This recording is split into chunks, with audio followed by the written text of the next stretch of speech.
what you saying, yo. Niggas ain't paying, so I just been laying low. I'm all about famo, like Marlon Brando. My bitch go commando, I'm in commando. I hit you with ammo, quick as a Lambo. I play with a pussy hole like flipping channels. And my bitches is too live like Luther Campbell's. Ain't I spitting this shit though like I chew tobacco.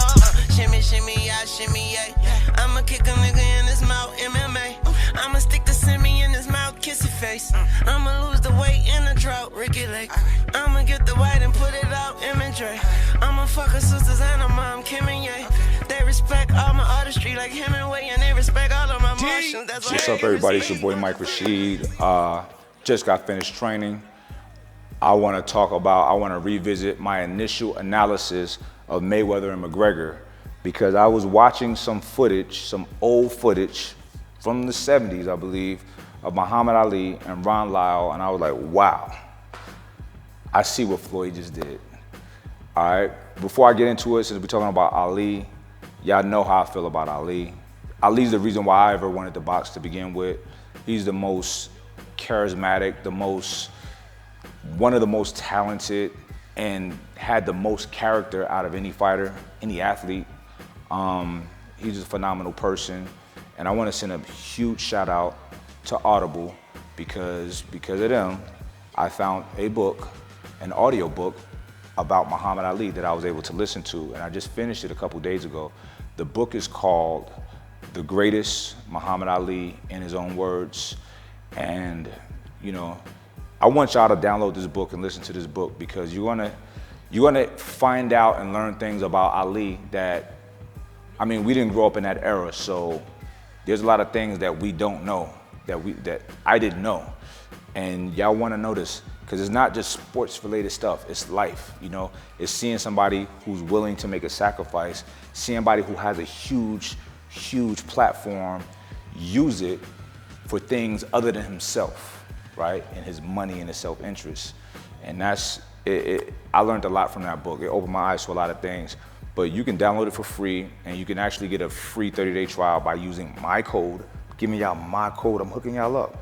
It's audible.com/haterproof. That's audible.com/haterproof. Look for this book or any book that you want. It's real easy to search for books. They have everything. Search by title, author. You can go into Audible's bestseller category, whatever. It's a lot of information out there. It's knowledge. Knowledge is power. When you're driving, you don't always have to be listening to music. You could be listening to information, learning. That's what I like to do. But anyway, let's get into this fight breakdown, okay? So, I just happen to be watching some old fights, and I come across the Muhammad Ali versus Ron Lyle fight. I've heard the name before, Ron Lyle, but I've never seen the fight. Ron Lyle's a big, strong, rugged dude, right? Ali, before the fight, he's talking about his tactics going into the fight. How do you plan to fight the fight, champ? Well, I plan to fight my new style, Howard. I want to announce here now the new style about landing a rope sometime, letting a man punch himself out. It is called the rope-a-dope. The rope-a-dope. Rope-a-dope. Who does the word dope honor? It honors whoever chases me in the rope. All right, that's the very point. What if Ron Lyle doesn't pursue you into the ropes? What if he backs off? If he don't, then I'll just go under my defensive style, Howard, and move in and force him to punch. Watch this thing careful tonight. You will notice how I'll completely wear this man down. Watch careful. You'll notice how when the bell rang, I'll walk right out and take his shots. I'll force him. I offer him a deal. He can't refuse. And after throwing 4 or 5 rounds of this, Howard, you're finished. He's got 15 to go. Notice when I go to the ropes, you'll see me cover up, blocking the vulnerable parts, blocking the chin. I don't want no amateurs out there to try this because it's awful dangerous. You have to have fast reflexes. It takes 21 years experience to get away with this. But you will see me tonight literally take this man. He may win 2 or 3 rounds for the first 5, but after 5 rounds, this man will, Howard, he'll just be completely exhausted. See, Ali talked a lot, and he was giving out his game plan, but I think a lot of guys, he talked so much, they didn't know what to believe. I think that's what it was. So he said, I'm gonna walk this guy down and tire him out. And he wanted to use the rope-a-dope because he had previously beaten the killer, George Foreman, with the rope-a-dope. So in this particular fight, he did exactly what he said. He wasn't able to execute the rope-a-dope because they kind of anticipated that. But him putting his full guard up and walking Ron Lyle down, they did not anticipate that. And that's exactly what Floyd Mayweather did to Conor McGregor. And Conor McGregor wasn't anticipating that. I gotta give Floyd a lot of props, a lot of respect for digging in the crates, doing his homework, and taking a page from one of the greats, Muhammad Ali, and applying it, you know? So what he did was applied a lot of pressure to the opponent. And what you do is you put your guard up and you just keep walking this guy down. What's gonna happen? You're making him react. He's reacting by expending energy that he doesn't have to do at that time, but you're making him do it. You're pressing the action. You don't always have to press the action by throwing punches, by being wild. Because what'll happen? You could run out of gas and get knocked out. So he's just walking them down, taking the shots on the arms, on the gloves, every now and then parrying shots, throw a straight right, throw a jab here and there, you know? And he did a phenomenal job. He executed that tactic to the T. Muhammad Ali did it. I mean, it's clear as day if you see the Muhammad Ali-Ron Lyle fight. But anyway, I gotta give a lot of props to Floyd Mayweather for using that tactic. I'm bringing that fight up because I saw the Ron Lyle fight and I was just amazed by it. I thought I'd share it with you guys. A lot of you guys like fights, boxing, MMA, all of that stuff. I like it all. But don't be surprised if you see Conor McGregor and Paulie Malignaggi put on the gloves, lace up, and get into a fight, because Conor, you know, he's been living a life as he should, spending some of the millions. But his first interview was like 2 days ago, and the first thing he does is brings up Paulie. He said, I want to fight Paulie because Paulie's running his mouth. And I think Paulie should run his mouth because, you know, McGregor kind of broke the code, fighter's code, and tried to put some footage out of sparring that was very doctored and edited to make Paulie look bad. And that's bad sportsmanship, especially with a training partner. However, they made it look like he knocked Paulie down. And I'm not saying this from a biased space. I'm saying this from a very objective place because I like Paulie, but I like Conor as well. That didn't look like a knockdown to me if you really look at it, because McGregor threw a straight left and it didn't hit Paulie. He was up under it, and McGregor's hand was on top of the back of his head. If you hit him, that's not what your hand's gonna be. Your hand's gonna be knocking his head back. So he was under the shot. He kind of guided him down. He was off balance. He fell down. Now, you would have saw a clean, flush shot if he knocked him down, okay? He got right back up. They resumed the action. Now, Paulie begged them to put the entire footage out. They said that they would after the fight. They didn't want to show any of the tactics. The fight's been done almost a month. No footage. I'll put big money up and say that Dana White and Conor McGregor would not put any footage out of the entire sparring session. Unedited, just throw it out there. Why?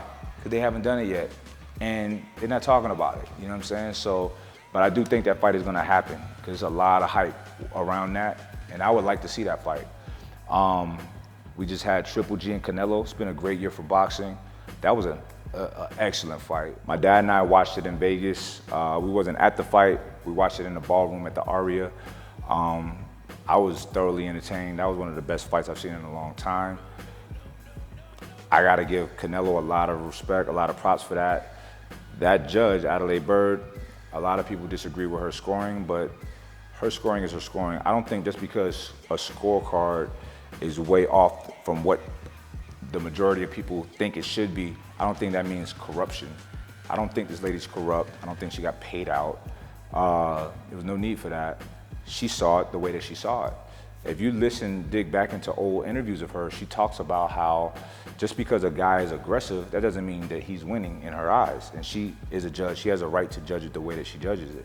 And I can see someone making a case for, yeah, Golovkin was more busy, but Canelo landed the more meaningful shots, and he did.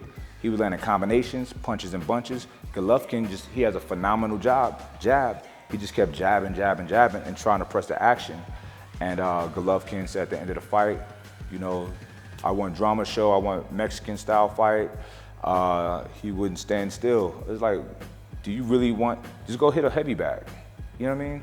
Boxing is tactical. People are moving around. I'm not trying to get hit, and I'm gonna hit you. Golovkin didn't like that. You know what I'm saying? So, you know, he could, Canelo neutralized Golovkin's attack. Simple as that. Golovkin's a killer. He hit Canelo with one of his best shots, flush. It didn't even hurt him, didn't even faze him. Canelo, you know, he did an excellent job. His defense was amazing. You know, he did an excellent job. And he moved up to middleweight to fight Golovkin, the bigger, stronger guy. And not only did he, a lot of times when guys move up in weight, they don't just jump on the best guy in that division. They take a tune-up fight, make sure they're good, comfortable at that weight, maybe two, until they, you know, work their way up to a title fight. Canelo hopped in there, hopped out of the frying pan into the fire. He went up to the toughest dude to fight, Triple G. You know, and they fought to a draw. I'm okay with a draw. I do think that in the rematch, Canelo wins. That's my personal belief. And I like Golovkin. I think he's very good, but I think he's very one-dimensional. And Canelo has layers. He's dynamic. And I think it's very disrespectful to not see Canelo's name at least in the top 3 best pound for pound. I would even give him number 1 right now, pound for pound in the world, because he's been at it for so long and his resume is very impressive. Very impressive. He's fought a lot of guys. Some of these guys are on their way out, but still, I mean, look at Floyd. I mean, he fought Floyd on his way out and Floyd beat him. So it's not age all the time, you know what I mean? So everybody's always gonna have an excuse. Oh, these guys are older, these guys are whatever. Canelo's a bad boy. In my opinion, he should be number 1 top pound for pound fighter in the world. Now that Andre Ward has retired, and I wish he didn't retire, but it's all good. He gotta do what's best for him, and I feel him, and I'm proud of him, and I love that dude. Andre Ward is one of the best. Anyway, that's all I got for y'all right now. I will holler at y'all soon. I'm about to shower up, get out of here. See y'all on the flip side.